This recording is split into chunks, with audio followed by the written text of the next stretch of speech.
श्री हरि श्री हरि श्री हरि। श्रीमद् भागवत जी के दूसरे स्कंद का 10वां अध्याय। चौपाई। 10 लक्षण से युक्त है श्री भागवत ग्रंथ, सर्ग प्राकृत कर्म सभी, कहे वेद कर्मंत। श्री सुखदेव जी बोले, हे राजा परीक्षित, इस श्रीमद् भागवत पुराण में 10 विषयों का वर्णन किया गया है। सर्ग, विसर्ग, स्थान, पोषण, अति, मनवंतर, ईश कथा, निरोध, मुक्ति, आश्रय। इन 9 विषयों का वर्णन उस 10वें आश्रय तत्व के वर्णन के लिए ही किया गया है। महात्मा पुरुषों ने श्रुति, तात्पर्य तथा अनुभव, इन तीनों प्रकार की सुगम रीति से इन 10 तत्वों का वर्णन किया है।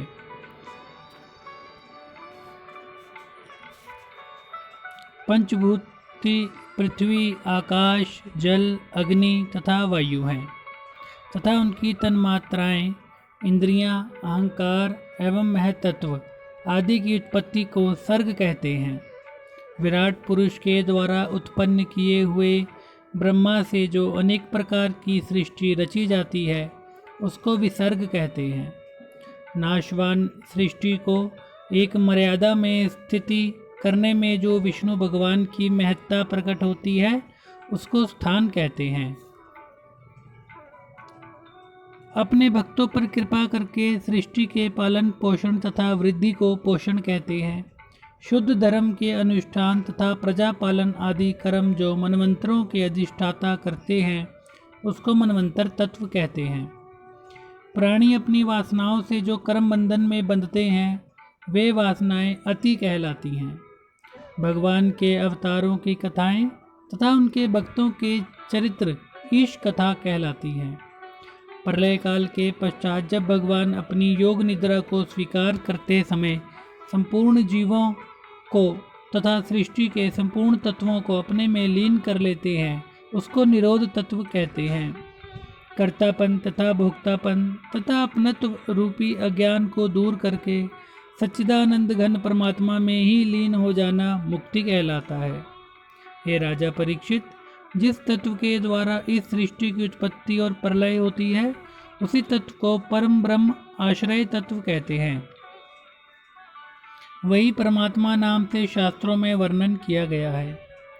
परमात्मा, जीवात्मा और इस देह में इन तीनों तत्वों से ही यह सृष्टि उत्पन्न होती है। इन तीनों में से किसी एक का अभाव होने पर दोनों तत्व व्यर्थ हो जाते हैं। जो इन तीनों तत्वों से अलग रहकर इन तीनों तत्वों को भली प्रकार से जानता है वही सबका आश्रय तत्व परमात्मा है। वह सबका आश्रय है और अपना आश्रय वह स्वयं है। जब विराट भगवान ब्रह्मांड को तोड़कर बाहर निकले तब वे अपना निवास स्थान खोजने लगे। तब उन्होंने अपनी इच्छा से जल की उत्पत्ति की। उस पर अर्थात जल में शरण अर्थात आश्रय के कारण ही उनका नाम नारायण हुआ। उन्होंने 1 सहस्त्र वर्ष तक उसी जल में निवास किया। उनकी कृपा से ही द्रव्य, कर्म, काल, स्वभाव तथा जीव इत्यादि का अस्तित्व है। उनके ना रहने पर किसी का भी अस्तित्व विशेष नहीं रहता है। भगवान पहले एक थे, फिर उन्होंने योग निद्रा से जागृत होकर अनेक होने की इच्छा की। तब उन विराट भगवान ने अपनी योग माया से अखिल विश्व के बीज रूप अपने वीर्य को 3 भागों में बांट दिया। एक अधिदेव, दूसरा अध्यात्म और तीसरा अधिभूत। विराट भगवान ने हिलने डुलने से उनके अंतर्गत स्थित आकाश तत्व द्वारा इंद्रिय बल, मनोबल और शरीर बल उत्पन्न हुआ। इन तीनों बलों से प्राणवायु उत्पन्न हुई। इस प्राणवायु से ही शरीर में इंद्रियां कार्य करती हैं। जब विराट भगवान की प्राणवायु तीव्र गति से चलने लगी तब उन्हें तृष्णा क्षुधा प्रतीत होने लगी। खाने पीने की इच्छा होते ही सर्वप्रथम उन विराट भगवान का मुख खुला। इस मुख इंद्रिय के खुलने पर रसना उत्पन्न हुई और उससे अनेक रस उत्पन्न हुए। जब विराट भगवान की बोलने की इच्छा हुई तब वाक इंद्रिय प्रकट हुई और उनके देवता अग्नि और बोलना प्रकट हुए। सांस के आने जाने से नासिका छिद्र खुलने से सूंघने की इंद्रिय उत्पन्न हुई। जिसे घ्राण इंद्रिय कहते हैं, उससे वायु देवता प्रकट हुए। जब विराट भगवान की इच्छा देखने की हुई तब नेत्र खुल गए और उनका देवता सूर्य तथा नेत्र इंद्रिय प्रकट हुई। जब विराट भगवान जल में शयन कर रहे थे तब वेदों की श्रुतियाँ उनकी स्तुति करने लगीं। उनके श्रवण करने की इच्छा से उनके श्रवण खुल गए। उनका देवता दिशाएं और श्रवण इंद्रियें प्रकट हुई। जब उन्हें स्पर्श करने की इच्छा हुई तब शरीर पर चर्म उत्पन्न हुआ, उस चर्म पर रोम उत्पन्न हुए। जब उन्हें कर्म करने की इच्छा हुई तब हाथ उत्पन्न हुए। जब उनके चलने की इच्छा हुई तब उनके पैर उत्पन्न हुए और उनके अधिष्ठाता देवता उत्पन्न हुए।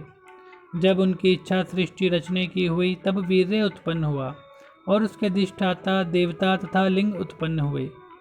जब उन्हें मल त्याग की इच्छा हुई तो गुदा द्वार और उनके अन्य देवता उत्पन्न हुए। जब उनकी इच्छा एक शरीर से दूसरे शरीर में प्रवेश करने की हुई तब नाभि उत्पन्न हुई और उनके देवता अपान और मृत्यु उत्पन्न हुए। जब उन्हें अन्न जल आदि के ग्रहण करने की इच्छा उत्पन्न हुई तब आते, नाड़ियाँ तथा कोख आदि उत्पन्न हुए। फिर मन और बुद्धि उत्पन्न हुई।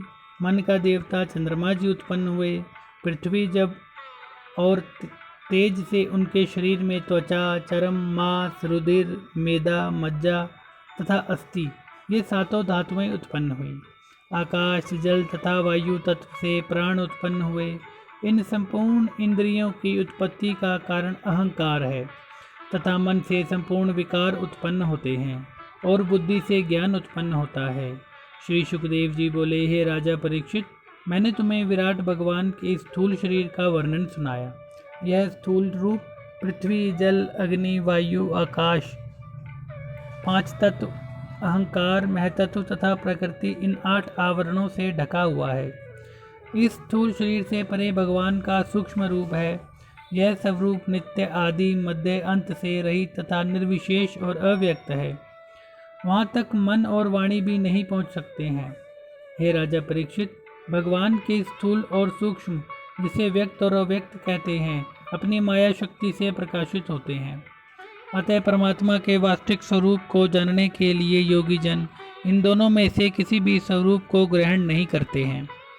भगवान अपनी माया से ही विराट और सूक्ष्म रूप धारण करते हैं और इन चर, अचर तथा जरायुज, अंडज, स्वेदज और उद्भिज सृष्टि को उत्पन्न करते हैं। यह संपूर्ण प्रजापति, पितृ, देवता, राक्षस, प्रेत, भूत, पिशाच आदि सब उन्हीं का रूप है। हे राजा परीक्षित, भगवत तत्व को जानने वाले ज्ञानियों ने भगवान के स्वरूप का वर्णन इसी भांति किया है, किंतु तत्वज्ञानी पुरुषों को भगवान के सृष्टि करने वाले, पालन तथा प्रलय करने वाले रूपों का ही केवल दर्शन नहीं करना चाहिए, क्योंकि वे भगवान इन प्रकृति और प्राकृत रूपों से भी परे हैं।